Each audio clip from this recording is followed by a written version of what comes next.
Welcome back, everybody. It's Alex, hanging out here at the house, kind of on the off season. I've been thinking about this type of video for a little bit now. I'd say probably a few weeks.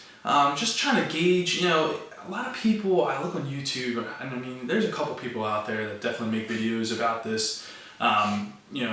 It's helpful, don't get me wrong, all of them are helpful, and I actually watched most of them before I was being a co-angler. And, there's just a couple points, I wanted to say about it. So, just starting off, last season I was a BFL, FLW co-angler in the Northeast. Some of you may know that, some may not know that. But this coming season, I will still be a 2021 co-angler in the BFL Northeast. I had a ton of fun last year. There's so many people I got to meet, so many different techniques I got to learn, so many different styles of fishing I got to learn. But in any case, just a couple things. As a co-angler in a higher, I call it a higher league because that's what it is. The FLW is obviously a higher league. Being a co-angler in that league, you pay money to be in it. Obviously you want to get the most experience out of it. So hopefully this helps you with that and, moving forward. So, first point, basically how, the overall aspect of being a co-angler is, you're on somebody else's boat. That's number one. It's kind of an unsaid rule, you be respectful to your boater, you don't tell them no. I mean, stuff like that. You just be respectful. That's the bottom line. You're on somebody else's boat, obviously they don't necessarily have to have you on the boat, but, they, according to the rules they do. So, they're accommodating at most times. I've yet to have an angler be, mean or nasty or anything like that.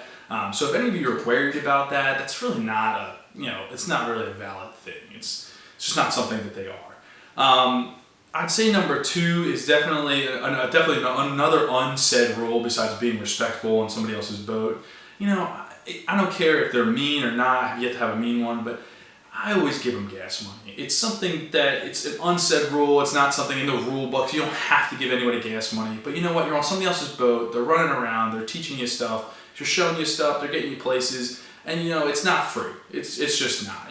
Bass boats. I mean, you're talking $100 to $150 to fill a bass boat up. And I know that now because I have them. But, something like that is just an unsaid rule. It's something, if it's $20, it's $40, whatever it is, whatever you feel comfortable with, whatever's in your budget, is something else. Another thing is leading into that is your budget. It's something, I've tried to calculate. It's a little hard because I've definitely had help with family stuff. So, traveling. Most of these places that we're going to are pretty far away. I mean, the closest one I'd say was probably the Chesapeake, and that was still an hour away. That we still stayed down there in a hotel. If you were on a tighter budget than that, I would say that you probably don't need to stay somewhere if you're an hour away. Spend a little more gas money and mileage on your vehicle and just drive home, sleep in your house.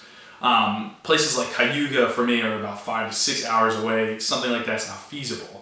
I have to get a hotel room, or you can camp outside. It's a lot cheaper. Camp in your truck, you get a tent camp or a truck camper, I should say. Just a pop-up tent for the back of your truck, something like that. Most of you guys are traveling have trucks, so because you have your boats or you have fishing stuff. So that's definitely a possibility.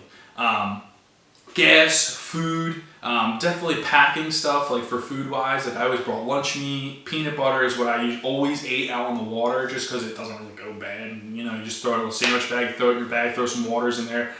Don't forget water. The one day I think I accidentally brought one water and like one Gatorade, and it was a rough day. So budget's a huge thing. Being respectful is another big thing, and obviously helping out your boater with some gas money.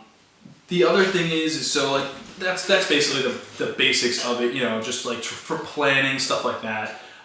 Most times when you're a co-angler, you help out your boater, and this is something I didn't even know. You help out your boater by pulling in and backing in the trailer, stuff like that. Good thing I'm comfortable with that. So if you guys are co-anglers and you're going to be a co-angler and you've never backed up a trailer before, let your boater know that. Do not try to back up an 18, 20 foot trailer without knowing how to back up a trailer, you'll screw everything up. There's 170 people there with boats and trailers that are trying to back in. If you're inexperienced and never done it before, do not try it there for the first time. There's people there that I was watching that looked experienced and they still didn't know what they're doing. I'm not an expert, but I do know how to back up a trailer. I've been doing it for years. I know how to back up a boat trailer. I know how to back up a bigger trailer than even that. So that's another good point. Don't try to back it up there. They're going to ask you if you know how to do it. Kindly say no and ask them, hey, can I help them any way other than that? So that's a big point. Other than that, most times you'll park their truck and trailer for you if you're comfortable. You'll do that. Then obviously it's usually a time-consuming thing, so you have to find parking at the place. Get out of the truck, run back to the dock, find your boater again, because again, there's 170 people there, just boats. So, times 2 because there's co-anglers, so you go over 300 people there. Trying to find their boater, stuff like that. So another good thing is keep in contact with your boater. Always have his phone number. You normally get that through FLW anyway, but again, if they're not savvy at texting, stuff like that, just give them a call, find them, get on the boat, get ready. You're on their time frame, not your own. Remember that. You are on their timeline, not yours. So if they ask you to hustle, you hustle up, you get there. Stuff like that. Again, just resorting back to being respectful to your boater. Other thing is, so when you're out on the water, you're fishing, you guys get to your first spot, let's say. I always imagined an imaginary line or a wall. Straight down, so if you looked at a boat sideways, right down the center. Pretty easy. Don't cast on their side. They probably won't cast on your side. The first time I was out on the boat, my first guy was super cool, super laid back. He goes, I don't care where you cast, just don't hit me in the back of the head. Pretty simple. Most guys are not like that. Most guys are pretty strict about that no casting on their side kind of rule. Don't cast in front of the boat while you're going forward. It's their area, don't cast it. Basically from your left and right and straight back. Pretty simple. I've had guys where, we're in a really, really tight spot. We're in like a little back creek. And the guy goes, I don't care, cast over my shoulder, I know there's fish in here. Let's catch them. Also really cool, some guys are not like that. So kind of feel that out.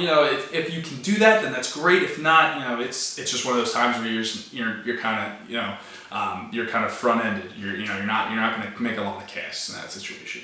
Other times, I basically walked onto the boat. I'm like, hey, if I do anything stupid, smack me in the back of the head, let me know, hey, don't do this, won't do it again, that's it. A couple guys gave me rules right off the bat, like no scents, no glues, stuff like that, or no smoking. A lot of people do not like smoking on their boat because people have dropped ash and stuff like that, burnt their carpet, brand new Nitros, brand new Phoenix boats, ruin the carpet. So that's another thing. If you do smoke, I don't condone smoking because it's not good for you, but if you do smoke, it's something that you've done, I would highly advise not doing it out on the water with somebody else's boat. But other than that, FLW, BFLs, and being a co-angler, even in the Toyota series, it's such a learning experience if you've never been in such a big tournament before. If you've been thinking about it, if you're on the fence about it, budgeting, stuff like that, if you have any questions, please ask me. I'm all ears to try to help somebody out if they're on the fence about doing it. Whether it's helping you out with a budget or helping you out with, figuring out how to work the website or something like that to register for it, or how does linking work, stuff like that. If anybody needs help, just let me know. You can visit me on Instagram on Team PA Fishing. Drop me a message, ask me, hey Alex, I need help with, budgeting this, I'm 6 hours away, I have, $1,000 for, the season, stuff like that, and I need to figure out how to budget it so I can fish because I want to learn more.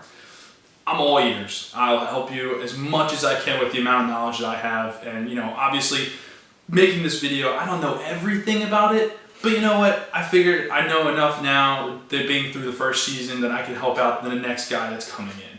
So, if you have any questions, let me know. Like the video if you guys think this helped you out. Subscribe to the channel if you like it. Go check out the other videos. I have all of 2020 season, most of it up there. The only thing that's not on there is Potomac and Chesapeake.